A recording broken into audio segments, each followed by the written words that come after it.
Hi, it's Tania here, and today is my last video for 2017. It's the start of the Christmas holiday period and I've got all the glasses lined up. So let's have a look at some of the tea drinks that you can create over this holiday period.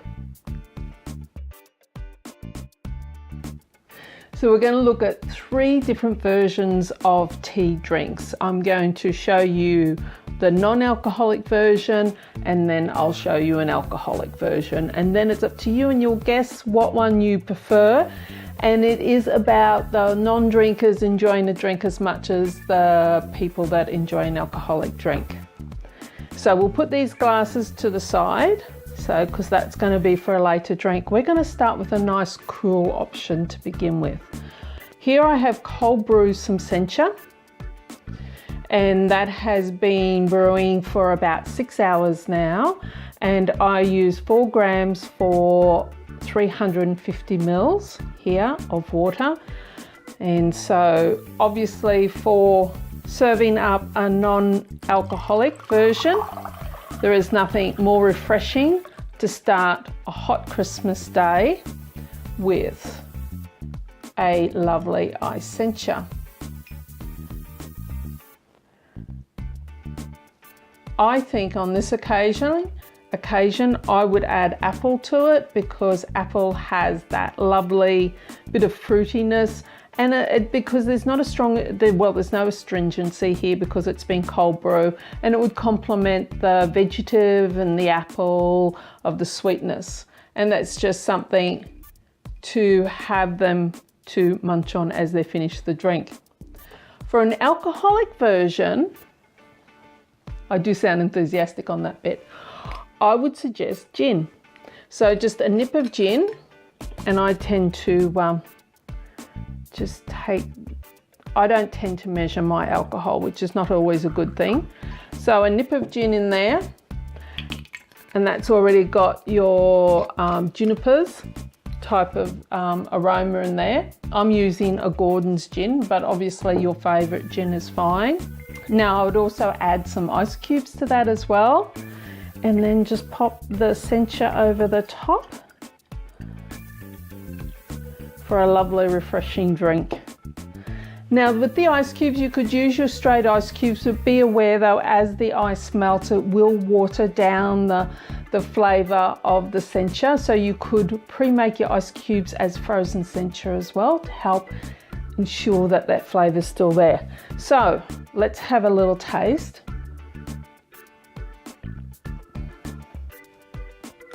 The apple is just very light in there, of course it is, and it's still very lovely, nice, if anything, a nice sweet grassy type of taste there with the sencha. Now with the gin,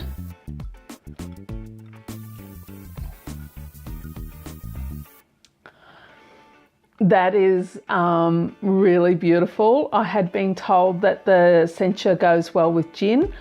I highly recommend that one. The bit of grassiness with the junipers, just that little bit of edge that junipers give, that slight astringent type of, not astringent, what is that? A drying type of very unique taste, isn't it? Complements the sencha really nice, and it's still very lasting flavour within the mouth. It's very thirst quenching, but be careful not to drink it too fast, and it's very refreshing. So that's one, that's with your cold senchas. The next one we're going to look at now is a whiskey. And as a few of you may already know, that I do like a whiskey as well. This one is a new whiskey that we had just received, and it would be one of the nicest whiskies I've ever tried. There's a very strong, well no, I'm sorry, there's no sea spray taste in it, so there's no oiliness, but there is a sherry and berry type of taste, so it's different to what I've ever had before. So that is really quite lovely. I would recommend, based upon the flavours I found in this whiskey, I would recommend a highly oxidized Taiwanese Oolong, and the one I chose today is the FB27. Now that's the same cultivar as that creates the milk oolong as well. So that's the Jingshuang, and it is heavily oxidized up to 90. It has flavors that are a little bit more malty, and I thought that would complement. So here I have pre-brewed it, and it's down to room temperature now. So you could always pour that out, and that's lovely. I recommend the sniffer glasses when it comes to these sort of teas at room temperature. It helps to create, capture the aroma. The whiskey, I would pour by itself like that. Now the ratio here for the whiskey and the Formosa Bonita, or the highly oxidized oolong, Taiwanese oolong, is it's a lot more whiskey alcohol content to the oolong. Now the oolong itself, I would only put about 20 ml in it, because all it is opening up the flavor a little bit of the whiskey. This particular whiskey is 50%, so it is a single cask, so it is known to sometimes work better, depending on your own particular taste buds, to work better with that touch of water added to it. But for me, I am going to add just 20 ml of Formosa Bonita. And this one is definitely more room for that. So if you were serving that up to your guests, the non-drinkers, those people that are driving for the night or don't wish to drink, can enjoy a beautiful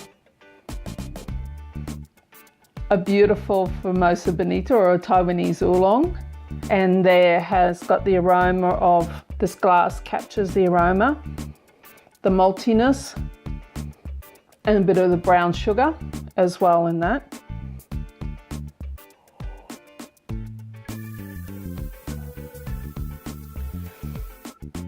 And it's rounded off with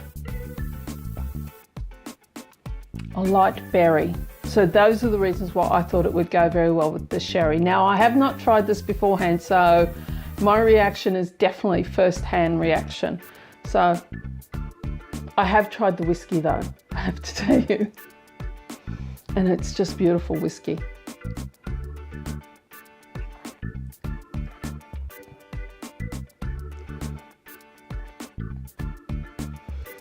So the malty flavour has helped. It's opened it up just that little bit more. It's given a little bit more of an edge to the cherry, the sherry flavour within this particular whiskey.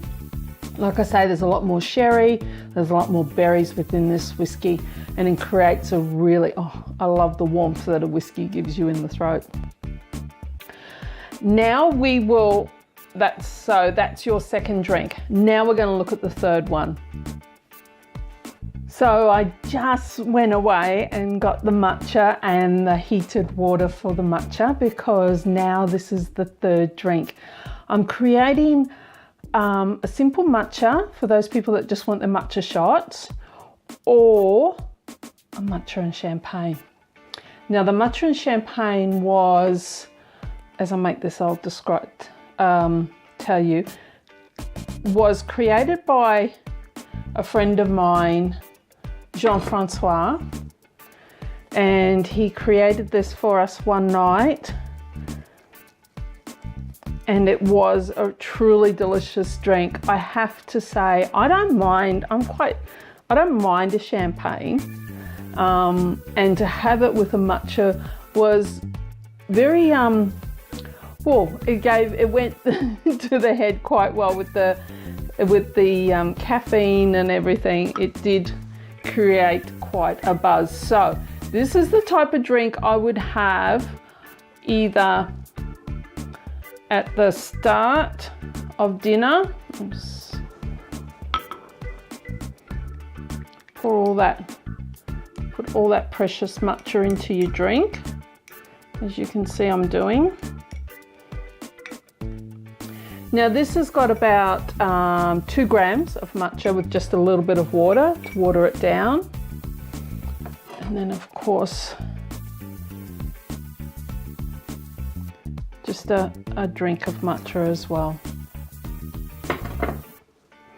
I'm only just beginning to explore the world of matcha. So those people out there, don't get too critical on the way I'm mixing this up. So I'll just mix this until it's a lovely foam.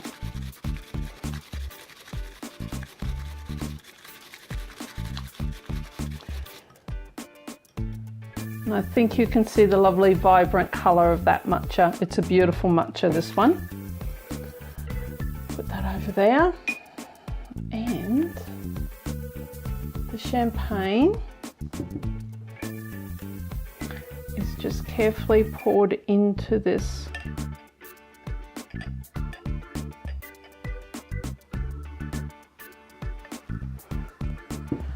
As with any pouring of champagne, you must always be careful with it. So the matcha mixes in as well with the champagne. So, poured a little bit too fast. I'm sorry, Jean-Francois, I'm not a wine sommelier, which he is.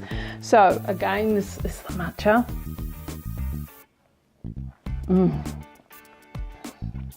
Beautiful, beautiful matcha. That is so rich and sweet, and a little bit of saltiness is what you expect in a good quality matcha. And this one came from my friend Hannah over at Storm in a Teacup. So I caught up with her the other day prior to Christmas. I don't think she realised I was going to be mixing some of her matcha in champagne, but I know she won't mind at all. So we'll just try this mix.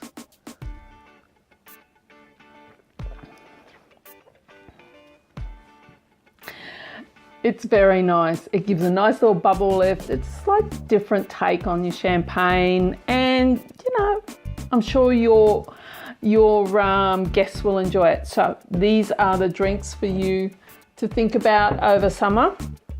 One was gin and sencha, this one here, or straight gin, straight sencha, and the other one is your whiskey, the whiskey and heavily oxidized Taiwanese Oolong, and that one is just the Taiwanese Oolong.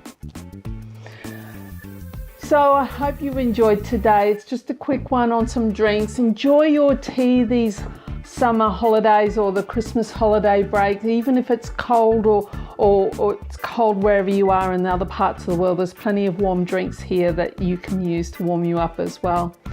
I want to thank you all so much for supporting me through 2017. I look forward to 2018 and bringing you lots of interesting tips and hints on tea. I'm going to be looking at more tea reviews and get you to meet more of my tea friends and help to build your tea knowledge. So have a Merry Christmas, and I'll see you next year. Bye. We wish you a Merry Christmas. We wish you a Merry Christmas. We wish you a Merry Christmas and a happy